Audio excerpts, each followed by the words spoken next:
ஊரெல்லாம் ஓடி அலைஞ்சு உழைச்சி சம்பாதிக்கிறது எதுக்கு?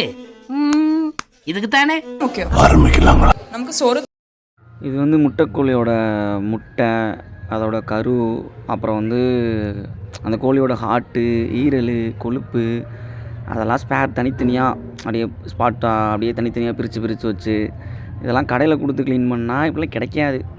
நம்ம வீட்டில் வளர்த்த கோழியை, முட்டை கூட வந்த கோழியை பிடிச்சி அதுக்கே தெரியாமல் அதை பிடிச்சி அடித்து அப்படி நம்ம கையால் க்ளீன் பண்ணால் தான் இப்படி கிடைக்கும். கடையிலலாம் கொடுத்தோம்னா இதெல்லாம் கலக்கி அப்படி தான் பண்ணி கொடுப்பானுங்க. அதனால் நம்மளே க்ளீன் பண்ணி நம்ம கையாலேயே வெட்டி அது தனித்தனியாக பிரித்து இதை வறுத்து தருவாங்க. அப்படி அதை வறுத்து அதே காத்து வாசம் வேற, அதே மண்ணு வண்ணம் வேற, அதே மக்க வாழ்க்கை வேற, ஒண்ணு மட்டும் மாறவில்லை.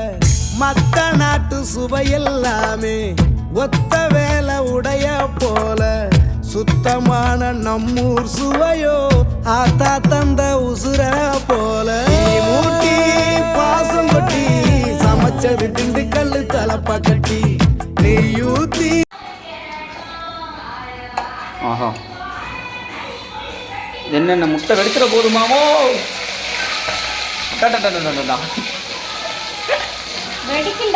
முட்டை, ஈரல், கொழுப்பு, வேற என்னமா இருக்கு? ஐயோ, அப்படியே நல்லா கொழுப்புடா. கொழுப்பு இதுதான் வேற மாதிரி டேஸ்ட்டு. அப்படி எடுத்து போட்டு சாப்பிட்டா தூங்கி போயிருந்துருக்கிற இடம் தெரியாது, அப்படி இருக்கும்.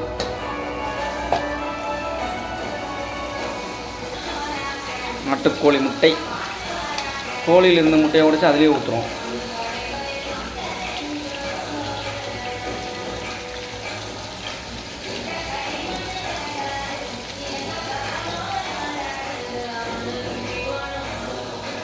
குழம்பு கொதிக்குது. அப்படியே நல்லெண்ணெய் மிதக்க அப்படியே சோத்துல ஊற்றி சாப்பிட்டா அடடடா. தெரிக்குதுடா பட்டுன்னு நீ ஒருத்த.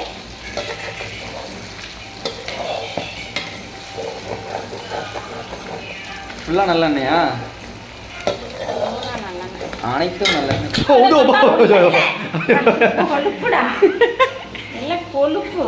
என்னம்மா இந்த வெடி வெடிக்குது?